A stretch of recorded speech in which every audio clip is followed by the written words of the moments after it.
So I absolutely hate the way that bands and musicians do rehearsals these days. The rehearsals are never organized. They try to knock out like 30 or 40 songs in one 2-hour rehearsal, none of which any of the band members remember by the time of the gig. But it's still extremely important to know your music and be as prepared as possible for all of your shows. So in this video, I'm going to show you how I go about learning music without having to depend on rehearsals. So let's get to it.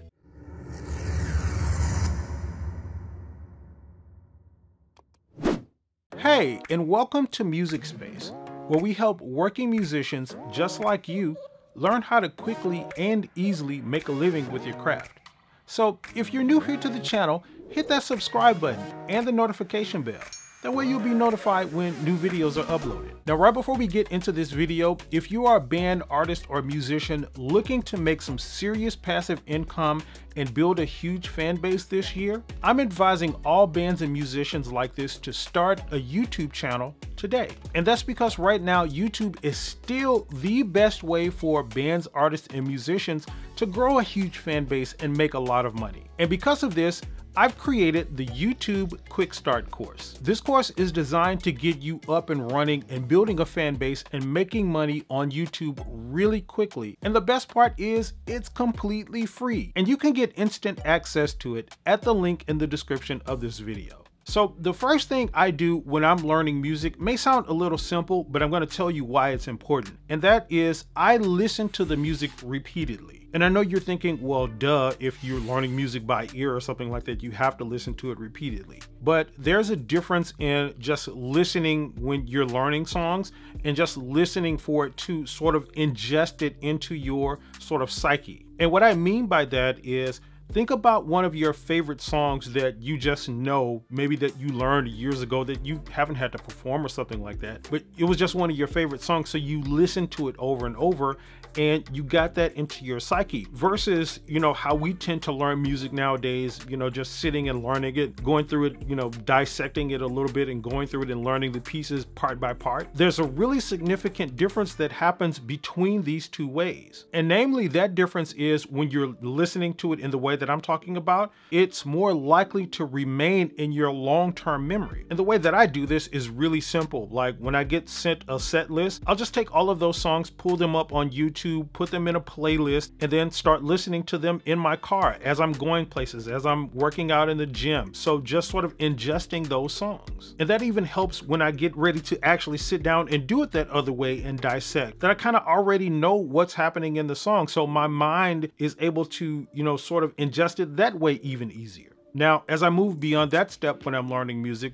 the next thing that I start doing is noting the more difficult parts of the song. So if you've been listening to and learning music for any considerable amount of time, you probably understand how music, or most music, has sort of a linear pattern to it. Like most songs have a verse, a chorus, a second verse, a chorus, a bridge, and then into the vamp or whatever, right? And you know that in that pattern that like the first verse and the second verse is usually extremely similar. But then there are some songs that add other elements to it that have these sort of funny transitions in it, or, you know, some measure that's off time, like you got a song in 4/4, then you'll have a measure of 3/4, then it goes back to 4/4 and stuff like that. These are the types of things that I talk about noting. I go through the song and note those sort of things. Or it could be something like a key change that goes to a weird key, you know, going from something like C major to F sharp major, something crazy like that. But really the process is just going through the music and noting those more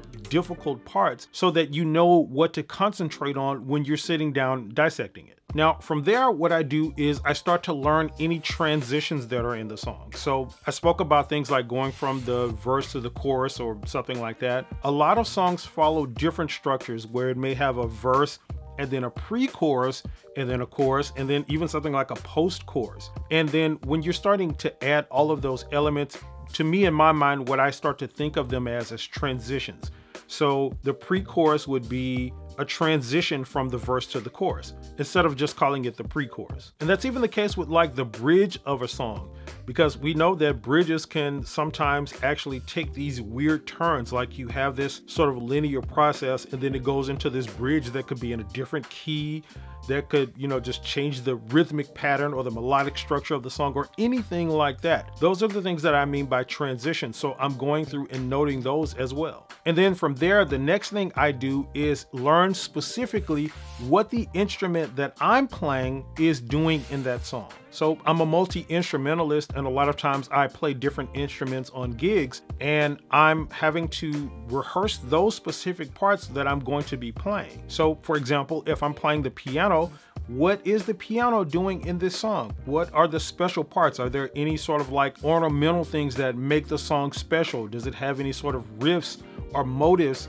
that I need to learn so that I can portray the song correctly on the gig? If I'm playing the bass, I know that the bass provides a sort of undergirding foundational structure for the band and for the song. So I'm going through and saying, okay, are there any things that the bass is doing differently, changing the groove, changing the rhythmic pattern or anything like that? And it's the same thing that if I'm doing a gig on the drums and I'm learning songs for that, are there differences in the hi-hat rhythm from the verse and the chorus and the bridge and the second chorus? What is the kick drum doing? How does the kick drum and snare drum start to relate? Or what are the differences between the verse and the chorus and the bridge and the vamp? And then from that point, I start learning what the other instruments are doing, the instruments that I'm not playing. And one of the biggest reasons for this is because I want to make sure that what I'm doing is not getting in someone else's way. And this is especially the case that if I'm playing with musicians that I play with frequently, I kind of know their style, I kind of know what they do. So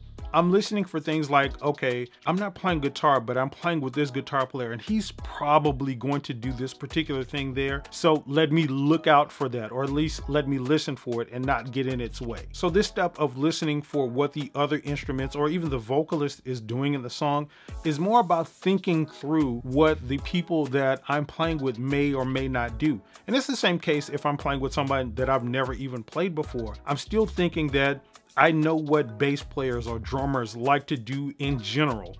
So if I'm on keys, let me look out for this particular thing. And where I go to after this step is I start practicing and rehearsing the song without the actual recording. And this is really the main test of whether or not you know the song. If you can play the song fluidly without having the actual recording playing, you probably know the song really well. Because what happens is when you're rehearsing and you're going through music like that and you're learning it, you consistently have that recording there and you take it out. It's like taking a blanket from under you and taking a foundation, or, taking the training wheels off, so to speak. So I just do this a couple times, like run through it a couple times and make sure that I can play it without the actual recording playing. And the next thing I do from there is really simple. I just wait some time, maybe like a day or two, and just kind of come back to it and see if I'm still able to play it without the recording, or if I need to pull up the recording again. Because we know when we wait a while and come back to it, some of it may be lost. So again, this is another test to know that you know the song. And if you can do it at that point pretty fluidly without listening to the recording again,